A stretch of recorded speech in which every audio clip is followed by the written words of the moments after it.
All right. Hello, everyone. Welcome to episode 73 of the Interconnectivity podcast. I'm here with Mike. Hello, Mike. Hey, good to finally meet you. So happy to be here. Yeah, I'm happy to have you here. I know we were talking, I don't know, maybe 15 minutes before I hit record, and it was such an organic and awesome conversation. Prior to me hitting record, we were talking like, should I have started recording earlier? Like, but super stoked to have you here. This is going to be a good one. I have a good feeling for sure. Yeah, me Yeah. too. So I'm an open book, so fire away. And like you said, it's just a conversation. So wherever this takes us, I'm sure it's going to be a good conversation. Okay, so I reached out to you, Mike, for well, one, you I kept seeing you creating content and producing for a lot of endurance athletes, and it's trickling up through my feed. And as people know, like I try to look for some of the raddest humans in the corner of social media, and I stumbled upon you. But one of the things that I noticed is that you have this love for two major components in your life. You're a runner, and then that's also trickled over to producing. And you now have your own production company called like Mike Lee Productions. Hmm. So, can you talk to me about that narrative? Like, how did that come to be?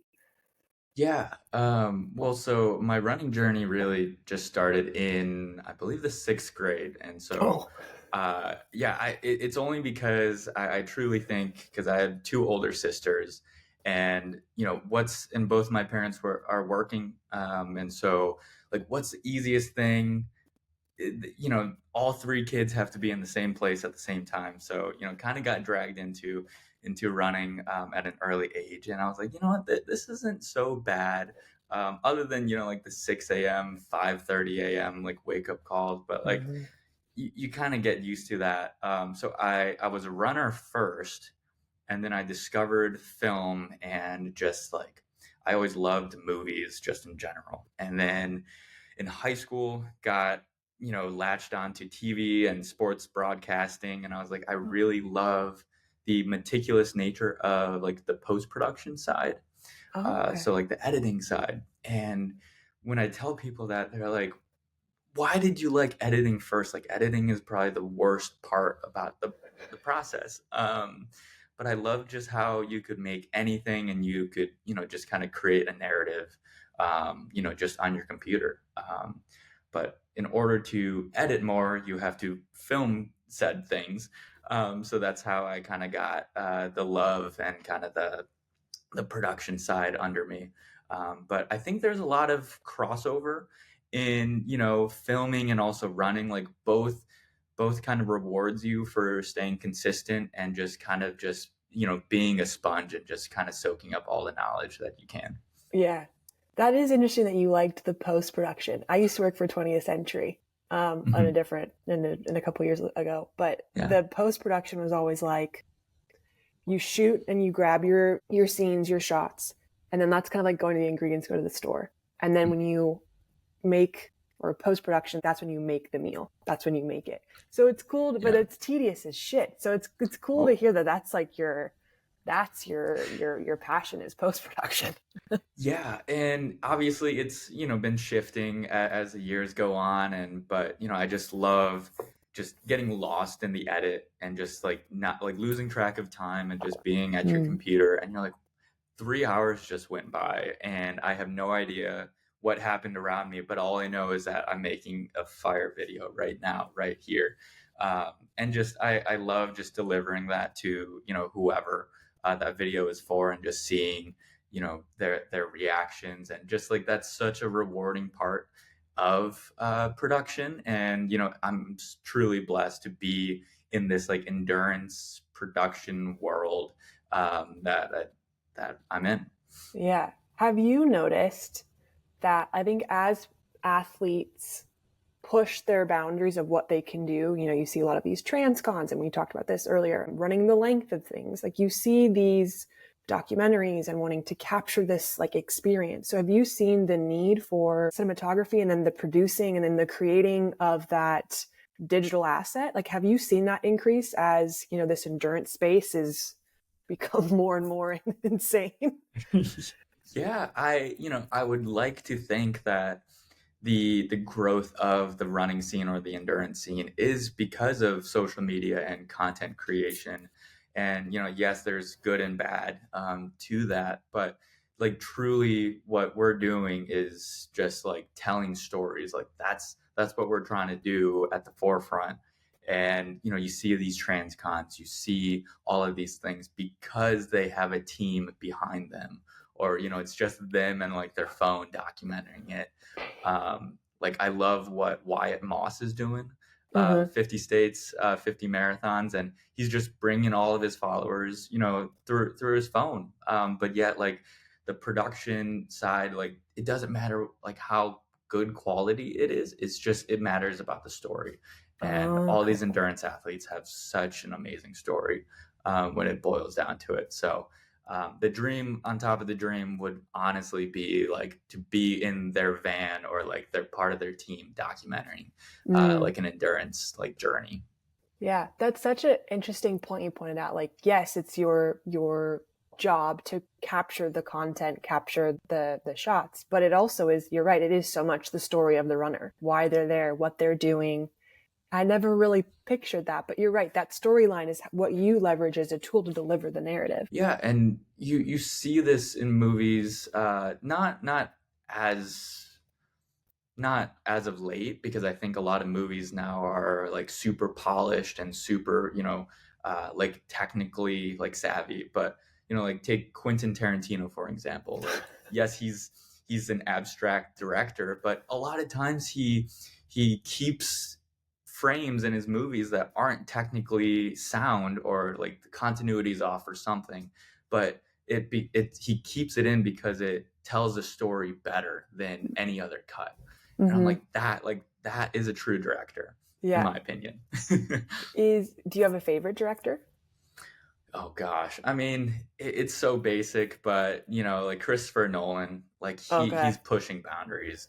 I love him, and just like especially with Oppenheimer, like no CGI on this movie, like that was crazy, and just like truly bringing the theaters back to life single handedly. Yeah. I think didn't I feel like I just watched a movie and Christopher Nolan like popped up and I was like, oh, it's gonna be good. There's directors where you Yeah, see their names and you're like, they're gonna deliver. That's gonna exactly. be, was it Gladiator? No, no, that was Ridley Scott. Yes, he's also amazing He's too. good. He's Quite really the good. range. Yeah. Yeah, for sure. So, from your perspective, when the taking it back to the running bit, because I feel like we talk about the bridge between of how, and I think I say this on the podcast a lot, and I'm a true firm believer of this, is running is a huge tool, and it's a Swiss Army knife of what it can do for you in your life, mental health, physical health. Do you think, like, as you grew up with that sport as not first love, but your first major sport as you've grown now to running 8 marathons. That's not a small number. Like, what do you think through having running in your back pocket? How's that kind of transformed and upped your life in a better way of saying that? Yeah, like I mentioned earlier, like and like what you just said, like running is a tool. And I'm a firm believer that not everyone has to be a runner, not everyone has to be like this huge endurance athlete, but that's what we see nowadays just because like of their prominent nature. But everyone just needs an outlet to either express themselves, or to kind of like release the stress of life in some way. Like everyone kind of needs that instrument. And for me, yeah, it's running, it's taking photos, it's videography. But I just love how like running rewards you for being consistent. Mm. Like yeah, it's not pretty all the time. Usually like there's darker days than sunny days, but yeah, like those dark days make you realize how good the sunny days are. And like I'm a firm believer in trial by fire. Mm. It's like I feel like every single marathon build or every single recovery session, like I have a like kind of a nagging injury every Mm. single build, and yet every other build, like I'm learning from those injuries to strengthen myself. So last build, it was my hips. And so it's like, okay, like you got to strengthen the hips because that's going to fit like fix your knee problem. And then this time around, it's unfortunately my Achilles. So it's like, how to strengthen the Achilles, but then my hips were fine last marathon. So it's like you're slowly just like brick by brick being a better version of ourselves. Mm-hmm. Yeah, the Achilles. That's It's my nagging injury. I've had that since college. Yeah, it's the what is it? the calf raises The and the calf. elevated calf Yeah, I don't think this raises. is the Yeah. right movement, but you got where I was going. This. Oh man. So Yeah. how old were you when you ran your first marathon? So, freshman year of college, so I was Okay. 19 when that happened. And so, went to, I was going back and forth on whether I wanted to run at college. And, I wanted Mm. a college that had a good digital media like space because I wanted to major in that. I knew that from the beginning. And so, a lot of different places, it was either, like good running scene and then also just like mediocre like the potential for digital assets, but like Butler University kind of had a little bit of both where I could maybe walk on to the team. It's Division 1, and I was like, man, I don't know if I want to like overwork myself as a student athlete. And so what do? I sign up for a marathon instead to kind of motivate me because I've always heard the transition into college has been really tough on a lot of high school athletes because they don't have a motivator or they don't have the community of the team or the camaraderie. But like truly signing up for that marathon probably saved my endurance career. And gosh, it was the hardest thing that I've done as a 19-year-old. Yeah, I bet. But when I finished, I was like, when is the next one? And how can I sign up? Because that was amazing. Yeah. Yeah. Those 26 miles. Ooh, baby. You go through every dark corner of your brain. There's every single emotion. Yeah. So your first marathon right out of college. I Mhm. agree with you heavily with the transition from high school to college. I was fortunate enough to play in college. I didn't know that too much, but I have had friends who are just, we super intense high school sports and they're just like, uh, so it's usually a club sport they would sign up for in college. But I think that's a great idea. Sign up for a marathon, half marathon, Yeah. Literally something. anything. It doesn't have to be a full marathon, doesn't have to be an ultra. I always, hear like, oh, like I can never do what you do, or I can never run. It's like, well, like it's not like these huge accolades. Like it's based Mm-hmm. on effort, and what you are willing to, push yourself to. So just like motivating people just to kind of do it based on like how they're feeling and their capacity. Yeah. I'm a firm believer of never say never because you just Absolutely. never know. Yeah. Never know. So from that first marathon when you were 19 to eight, like is your love the training and the discipline and all of that? And then you're aware of your time, but it's not your driver, or are you very much I'm looking for a 2:45 or a 2:30, or I think you got a 2:39 was one of yours? 48. Yeah. 48. Okay, Yes, still yes. awesome. Awesome. Thank you. Yeah, no problem. Um, has that been a big motivator for you? The Yeah, time perspective? a little bit of everything. I was never good at hitting certain times in high school. Mm, I always cracked under pressure. So, conference, sectional, regional, like cross country meets, when the pressure was really on, like, and I was trying to hit a time, like I always crashed. And psychologically, I'm like, okay, why is this? And it's I think because I lost the fun nature of running mm, like at those meets. Like I was so stiff, so tight. I was overthinking everything, and when it got hard, I just crashed. mhm, And so yeah, I'm finding more enjoyment in the training just because you're either alone on the trails, or you're talking with some friends, and just like the miles are going by and like you're clicking times, but you're just having fun with it. And so yes, it's super awesome to like hit those fast times, uh and now like I want to hit 2:45, like that is my goal.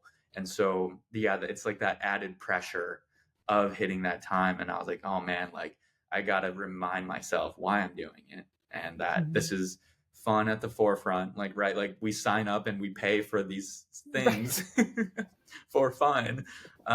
So let's enjoy it, like, Yeah. let's not just, it's not just a time, it's not just a race, like it's the experience, it's the people that we get to bring alongside us, it's the people that we get to meet, the places that we get to go. So I guess that's kind of why I do it, but the time aspect is just kind of one side effect to it. It's interesting to hear because there is so many reasons why runners are running, the ones that are doing it for the time. Like that is where Mhm. all their eggs are in that basket, the time. Mhm. And I think that's great. I'm not someone, I don't, similar to you, I can't just live off trying to hit a time. If that's all that I'm thinking about, it takes the fun out of it for me. I think my best was like a 54. And that was the Long Beach Marathon. And I tanked. And I was so bummed because I wanted to get a 3:45. And if I would have just focused on the fact I missed my mark by 9 minutes, like I puked, all of these things that Mhm. happened, but it Mhm. was like, Mhm. dude, you just ran 26 miles. Yeah. Let's let's celebrate that. Like, yeah, 9 minutes, we'll work on it. But you just ran 26 miles. Like, let's Yeah. celebrate that. Yeah. Yeah. So I'm in agreement with you there for sure. Yes. Yes. And it's like, the marathon distance and just the endurance distances, like they don't care about, like, where you come from or Yeah. like how much you train. Like, it is such an unforgiving, sport. And so if you only focus on the time, like you're gonna be dissatisfied every time. Like, there's gonna be someone faster than you. There's always gonna be, that next goal. So, I'm starting to try and like evaluate my races based on how I felt, how I handled the Mm, stress, and also like what did I do when it got hard? Like yeah. how did I react? And because you also never know, external factors like how's the weather that day, and just like that's such a huge factor that you can't control. Yeah. Yeah. 100%. And I just think it's more like, and you see it a little bit now, but Hmm. celebrating the completion of the marathon, like that should already be something that's celebrated. I think, and myself, I will use myself as an example of this. Is you focus so much on times, it negates the accomplishment. So it's kind of having to rewire, like, yeah, hold yourself accountable to the time, but don't let Hmm. it negate what you just accomplished.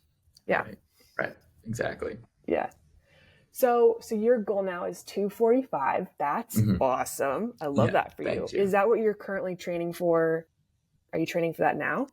Yes. So, gosh, so I finished Chicago in October, and just obviously not the time that I wanted. A little bit hotter of a day. You could Yeah. go on and on and on about the different factors, but regardless, I have Tokyo in March, and so that's going to be super cool. That's going to be my ninth one, and I like to say, like, it's my first marathon that I'm running not for myself, but I've raised money for the Japan Cancer Society, and Mm. so just kind of close to heart. I obviously everyone knows people that have been affected by cancer, and that's the unfortunate truth. But just running with the names on my bib, and just like the just running for other people, I feel like, yes, I'm going for 2:45, but if that doesn't get accomplished, then like I still raised all this money, and I still, you know, like I don't know, did something amazing. This is going to be my first international marathon too, obviously in hopes to accomplish now 7 world majors, which trying to get into Sydney, hopefully in 2025. Okay. But I guess we'll kind of see where it takes me. Yeah. I was about to ask because you mentioned Chicago and then you Mhm. said Tokyo. Like, oh, you going for the Advent Worlds? Oh, of course. I feel like everyone is. I have yet to do a world major and I feel like I'm missing out. They really bring the energy. Okay. I heard the conversation with you and Rob, and you asked him like, what's your first or what's your favorite major, and his answer was New York, and yeah, I could probably agree. Like, New York brings it. Obviously it's a tough course, but man, there are so many spectators, and this year I spectated the race, and man, like it was just such a party. There's just nothing like it. Yeah. Damn, Tokyo. That's going to be beautiful. I'm Yeah, picturing, yeah. I'm not sure when the cherry blossoms. Maybe not in March. Maybe. I don't I know. think it's just around there. I've Okay. never been, but uh, it's going to be gorgeous regardless. So Yeah. I'm Oh truly my. excited just to kind of soak in all the scenes, and I wish I could bring like my camera along like with me like on the race, because gosh, like that would just be amazing footage. Yeah. Dang. You're able, because you're like your phone, I suppose. You could do, That's but true. that, I Yeah, mean, yeah. hats off to people who are like in the pain cave and they're like, one moment, Oh, we're in the pain cave. Like, how are yeah. you doing that where you're able to separate? But, And also remember like every mile, because I try and not look at my watch at what mile like I'm at. So a constant reminder to, say your splits, that would be such a mental game. man, so yeah, the seventh Abbott Major Mm, was added. mm. I've heard from multiple people they saw it coming. It was just a matter of time. But I feel for folks who are trying to chase the six, they're like, oh, here's one more. I mean, you can't be too upset about it. But what are your thoughts? Are you stoked? Yeah, I mean, if you go back to, why I'm doing it, it's the people and places that I get to meet, and like what I learn about Mm. myself through it. So, like I say, like bring it on. I think it's gonna be great. A little bit scared of Australia just in general, because it's a dangerous place. And not a fan of spiders, not a fan of, creepy crawlies. So, fingers crossed I don't run into any of those while I'm, running or just being there. But yeah, just I love the extra challenges, right? Like so Mm-hmm. Tokyo, you have to get there, way in advance, get used to the time difference, get your legs all, loose. And so it's like that added pressure, and just like, obviously you have the language barrier, you have, all of these other like, boundaries, but it's like bring it on, Mm-hmm. because that's gonna make me stronger in the long run. Yeah. I feel there's definitely an added layer of like spice to international races because it's just one more layer of complexity where it's like the nerves are there, all of that, but it's like, oh, just a little bit harder than like a domestic race. Yes, yes, just a tad. Yeah. So from your perspective, not perspective, but from your, talk about timeline. So you have these 8 marathons, and then somewhere within those 8 where you obviously that love for creating and shooting and capturing shots and the love for media was Mhm, integrated into that process. But at mhm. what point were you like, oh, whoa, these totally can come together and I could do this in the running world and make an impact here? When did Yeah, that start to happen? yeah. So I graduated college in 2022, and so after college, I had my production company, but I wasn't sure if I was financially stable to, make that jump full time. Mm. And so I had a 9 to 5 for about 11 months. Didn't last too long, but I still love, my previous employer, and they're great people. But, I was like, I want to see what I can do on my own with my entrepreneur spirit that I have. And I'm like, okay, I'm taking that knowledge from my 9 to 5 and taking my work ethic from endurance running. I know production is, it rewards you for being consistent, rewards you for that endurance aspect of it. And so really just kind of fell in love with being my own boss. I absolutely love making my own schedule. And when I told my parents, I was like, hey, like, I kind of want to be my own boss. I kind of don't really like taking, orders from anyone else. And they're like, we could have told you that when you were 10 years old. Like that's not a surprise. And I was like, okay, like, yeah, I guess so. Dang. I feel like that's good kind of an exercise, like let me just do something in like the corporate world, so I get my feelers out there, get a game plan, and then I'll Mhm, make the jump. So in 2022, you said? mhm. Yep. Yep. 22. Yeah. Yeah. Wow. And at that point, I think I was 6 marathons in. And so what happened was, so I did Indianapolis, and that was 3:01:30, which was like I had no idea going into it, like how fast I was going to run that.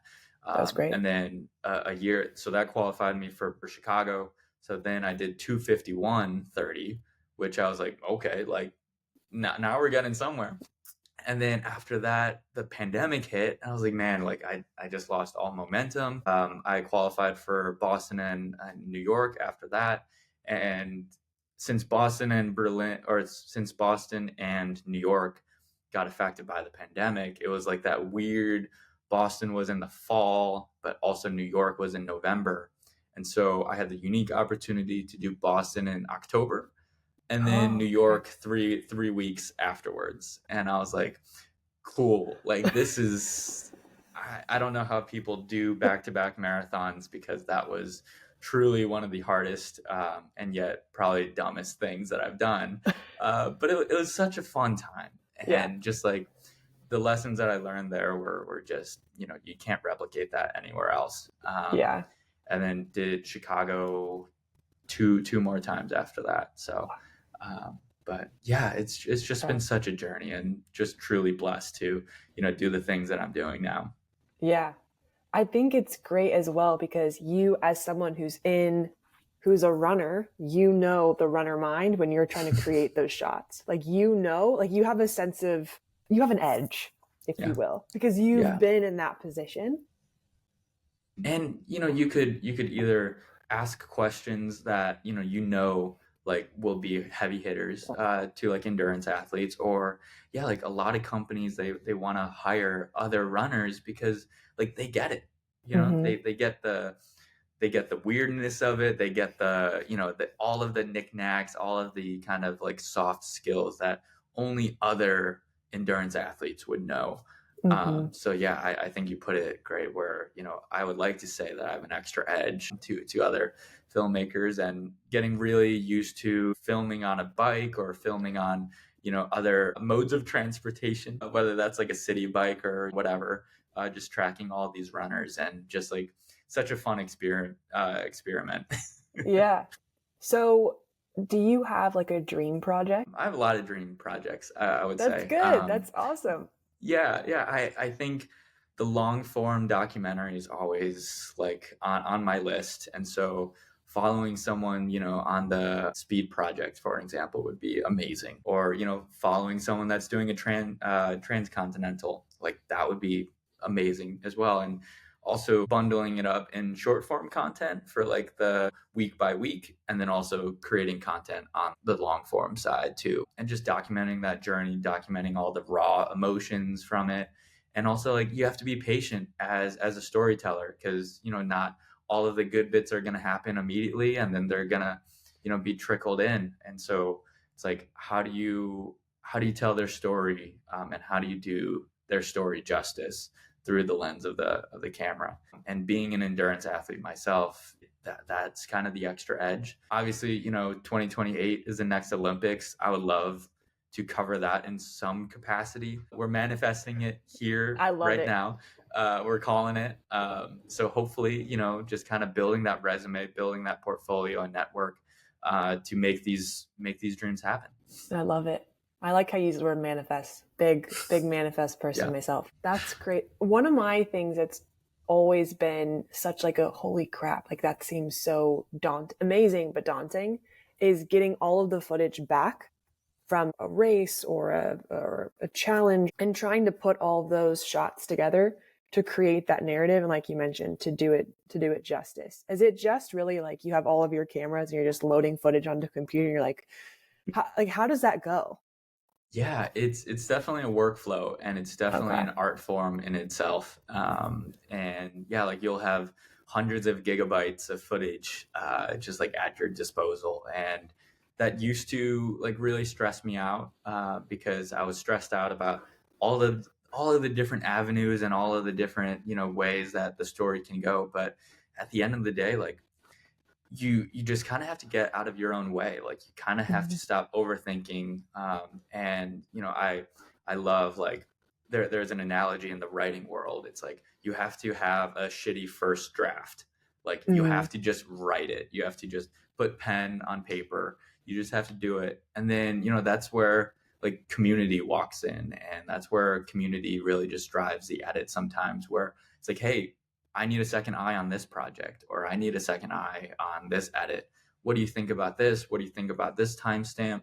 What would you do differently? And so it's definitely a learning curve, because like you have to take criticism, you have to take feedbacks and not take it personally, because Hmm. at the end of the day, like we're all trying to tell someone's story in this video, and you just kind of have to go with it, I guess. Hmm. That's great advice. Because I've always wondered when you see all of the cameras, the GoPros, like how in the hell is all of that coming together into one?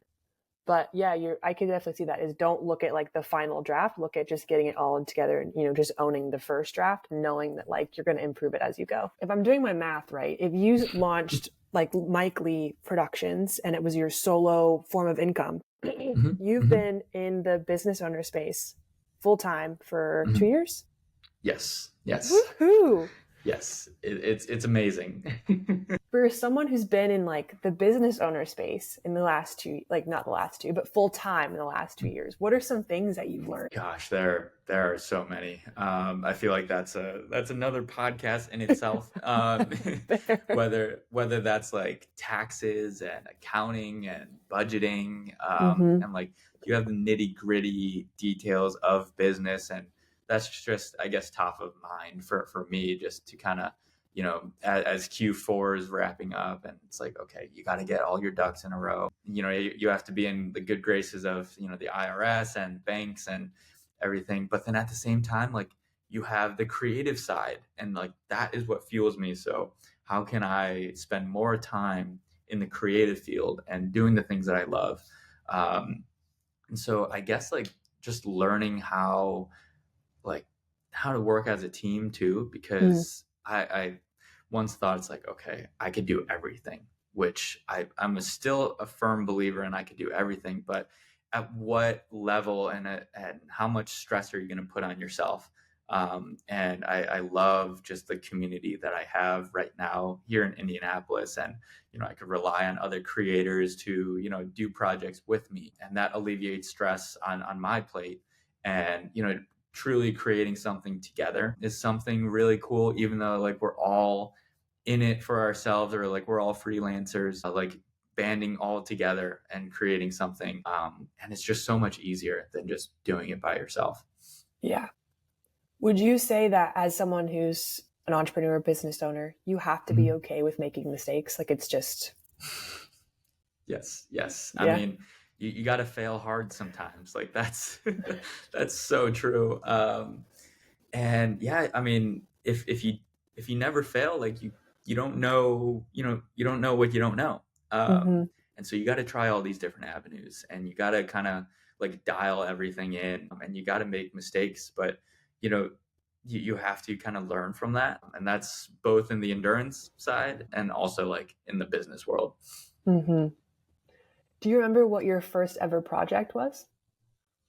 Oh gosh, yes, I do. I remember putting on the invoice number 10 instead Okay. of number 1, because I didn't want them to know that it was my first project ever.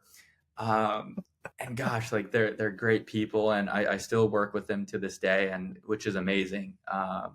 And yeah, it was for a plumbing manufacturer, for a wholesaler, and I'm like, okay, these guys are great people, and I have like no knowledge about plumbing, but we're gonna dive headfirst into it. Uh-huh. Um, and yeah, it's just been a journey, ever since. Man. And so based off of what you mentioned, what kind of content are you creating other than just in the running world? Yeah. I'm trying to focus on like three different buckets, if you will. Okay. So like you have like the running space, which is my passion. I guess all three of them, all of my projects, I guess, are my passions. But you have the running space, you have like the event space, and then you also have like the restaurant space, which is so fun, because restaurants, you get to see all the food, you get to see the drinks, and you get to try all of them, which is super tasty. And then the event space, I love just like the go mentality, and like getting every shot, getting everything, and highlighting an event within 30 seconds. Like I love that challenge. Mm-hmm. And then, obviously the running space. So if there is a world where I could combine all three buckets all in one, like, please, like that would be the dream of the dream. Yeah. Maybe like a retreat, a running retreat. Yeah. Yeah, that would be really Oh, cool. there you go. Well, I mean, the Olympics, you can do that. We'll put that back out there again. Manifesting Yes. 2028. Yes. What are three major things? Because I hope this podcast episode is empowering in the running world, but also folks who want to start their own business. I think it's great to have people that A, can do both, because you can, and B, can learn from other folks that, I can speak for myself. When I started a podcast, I didn't know what I was doing, but you have to just trust you're going to figure it out. Yeah. And so that's Yeah. kind of that leap of faith. But what are like three things, if you had to put three main things from starting your company that Yeah. you would call out?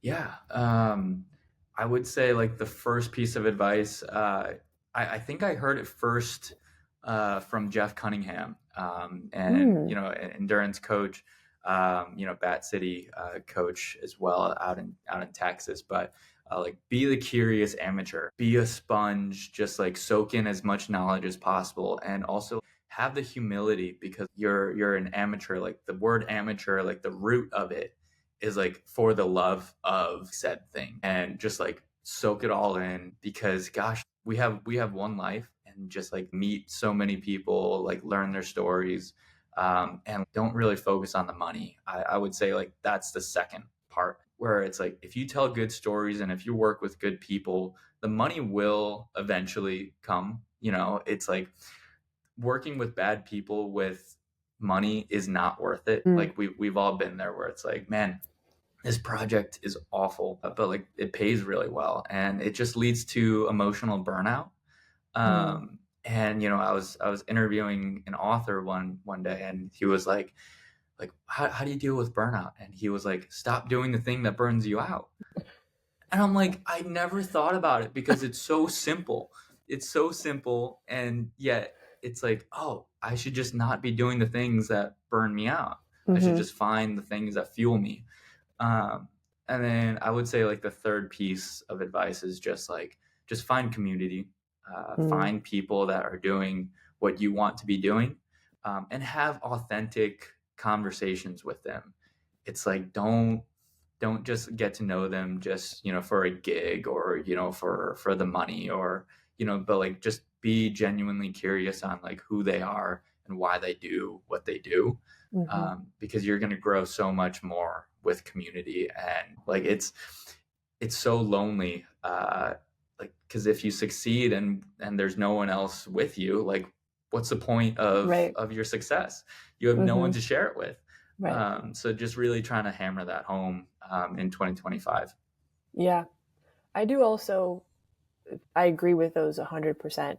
I do also, because if you are in like the business owner sense, like you have the rest of what, society is doing with the 9 to 5. So it can Hmm. feel, if you go a different direction, it can feel lonely. Hmm. Hmm. And so I think that community coming in, I had to learn that the hard way. This year, I kind of was like, this is what I'm doing. I put my blinders on. Hmm. And then I think maybe 2 months ago, I was like, holy shit, like I haven't really, what have I done? Like I've totally isolated myself. And I think if you get Hmm. so focused on, for you, if it's turning over and turning out content for clients, and you're not like taking a breath and like, okay, I need to go check in with my people. I agree with you 100-fold there. Yeah. And that's not to say like there's not a time to absolutely just like grind, Oh yeah. and just like, especially like it's winter here. I know you're in California, so you're enjoying, nice weather all the time. But here in Indianapolis, I think it's like 10 degrees right now, and like there's time to grind, especially when there's not too much to enjoy like outside. And you got to like put in the work to enjoy the fruits of your labor. So it's like there's a time just to kind of isolate yourself, but yeah, like pop your head up once in a while, Mm-hmm. and spend time with people that you care for. Yeah. I commend you. Are you running in that, the 10 Oh degrees? Like, are yeah, you, oh, it's I brother. love it. Oh, okay. And Okay. so, it's we have all the gear and we have all the clothes that we need like for winter running. But what gets me is the ice. Like I will not do icy runs because that's dangerous and just yeah, no, I'm good. What is one thing that you want listeners to know about you? Mm, I would say now I saw the question beforehand, but I didn't Mm-hmm. really prepare for this. That's okay. But I would say like yes, you a lot of times like you just see me behind the camera, but a lot of times like it's more than just myself. Like a lot of times I'm either working like with other people or, like there's such a support group behind me that is creating the person that you see like on the camera right here. And it's not just because of like my own due diligence, but I wouldn't be here if it wasn't for my family, for my significant other, for all my friends and family. And so it's just like a lot of times you get caught up in wow, like that person's doing great, but it's like they're that person because of so many other people in their lives. Mm-hmm. Aw, that was so eloquently said. Thank you. You're welcome. Wow. Yeah, I agree with you. Again, 100%. So this podcast going to be just me. I agree with you. I agree with you. 100%. Agreed. I agree. Oh man. So going to a section that I have is called rapid fire questions. And they don't Mm. actually have to be rapid fire. I think each time I scare people with that a little bit. And I may throw in one or two other fun ones. So, beach or mountains? Mountains for sure. Yeah, yeah. Okay. Hiking is one of my favorites. Okay. All right. Is there a favorite place that you've traveled? Oh gosh, I really love the Smoky Mountains, but then also Okay. like Banff National Park in Calgary is just like to die for. Oh Yeah, man. I know it's like incredibly popular now, and you have to get permits for some hikes, and it's really crowded. But man, if you could find like a hike or a trail all to yourself, like yeah, Mm-hmm. solid. My husband and I just went to Banff.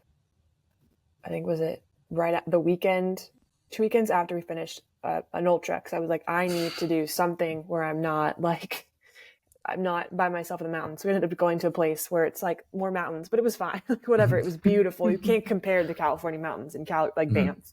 mhm, And we mhm. went when it was just like middle of October. So it was the Mm, transition of seasoning or seasons. And so we did Lake Louise. So we yep. hiked all the way up that. It was beautiful. There is a lot of people there. We got really fortunate though because it was from summer to winter. It was like kind of an odd crowd. People that were probably Mhm. like us, like, oh, let's go to Banff. And it was, Yeah, it's but cheaper. it's cheaper. It's less crowded. We went before the snow like hit super gnarly, and so it also wasn't like ski or snowboarding season. So we got to do Mhm. like Lake Louise, and then we went up, and then we saw like the bumblebee, Oh yeah, the beehive the hike. beehive. Yes, Yes, yes, that was cool. gorgeous. Are you a coffee or a tea person? Coffee all the way. Yep. Mm, Black coffee or a cortado, and then a latte and on the weekends just to kind of treat myself. favorite book, fiction or nonfiction? I mean, I'm in love with like photo books right now. Mm. I know like photography books, not just like picture books, but I don't know. Let's see. What was an actual book, Mike? Come on. I love psychology books. Okay. So just kind of learning more about like yourself and more about like other people. So there's not like a specific book that I have in mind, but just like the yeah, just kind of learning more about the human like body and the human brain is just like so unique to me, and just like learning the whys of people, and just like the why of all of these different behaviors that we have. All right. Go to quote. Go Do you? to quote. Yeah. Yeah, probably the Jeff Cunningham quote, and I don't know if he's stapling that term, but like yeah, be the curious amateur. So, shout out to him and the Nick Bear podcast for that little nugget Mm. of info. But yeah, be the curious amateur. Do you have like, so I talked to you like, give me your dream project, but let's say, for Mhm. example, like you're Mike Lee, director. You get Mhm. to create your own movie and get to pick two people to star in that movie. Oh gosh, like two people just Anyone and anyone. famous, a buddy, and then you get to get like, what's a fun narrative that you would do, and then the two people that you'd Gosh, star. that is it. I mean, it would obviously have to be with running. Okay. I think you know two of like my like inspirations are like obviously Eliud Kipchoge and Mo Farah. He both of them like childhood people that I've watched all my life. So I don't know exactly what that character arc would look like, but Uh-huh. just kind of documenting like Mo is entering in such a unique like path since he's retired since road running. And so like, okay, what is he doing now? Like, what is he up to? He's a family man, so what is he doing on his spare time? Is he still running 100 miles a week? And just kind of documenting that. And obviously Kipchoge is the best marathoner to live. So just kind of documenting his space. And I've heard that he has such a like calming like manner to him. And so I would just love to kind of document that and just like learn more about his story, because I'm sure there's a lot of things that the press misses or doesn't capture about both of them. Yeah. It would be cool to shoot them in parallel too, like this, and then like Yeah, kind of jump back. yeah, We yeah, can yeah. manifest that for you too. I love Yes, it. yeah. Okay, last question. Mhm. What are three things that you're grateful for? Yeah. I would say I'm grateful for like my support system here in Indy. My folks are from the Chicagoland area, so they're not too far away. And then my girlfriend here in Indy, she keeps me in check a lot of different times. So whether that's not working until like midnight or like the wee hours of the morning, and makes me be a human. I'm like, wait a minute, like I have a life outside of my own passions, because I think a lot of times there's not a whole lot of separation between Mike Lee and Mike Lee Productions, Mm, for better or for worse. So my support system, for one, and then second one is just like I'm so blessed to have like the body that I do and to push myself to like physical limits. Never, especially going through an injury right now, just like being so grateful for a full bar of health whenever I do. Fingers crossed, very soon. But super grateful on that, and then also where my job gets to take me.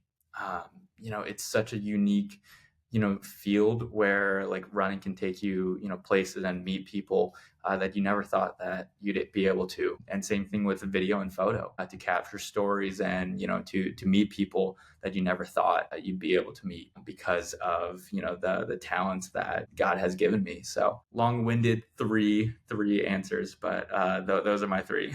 those are great. I think Mhm. it's great to see the elaboration because it makes you really think about it. I'm someone who is a firm believer of like gratitude. We're so lucky to be in the space that we're in. So no, I think the elaborations were awesome. Perfect, Yeah. perfect. Well, that's it. I mean, you totally crushed that. That was awesome. Thank you, thank you. Of I mean, course. I always feel like I'm talking too much, but No. hopefully your listeners and watchers can take a couple nuggets of info along with them. And hopefully this kind of puts the conversation on the map, and manifesting 2028 Olympics. So I will also be doing that. I live in LA. I will yes, be. I'm right here. I'm right by the source, so I'll also do that for you. that's awesome. Thank Of, you. of course. Here, I'll hit stop here.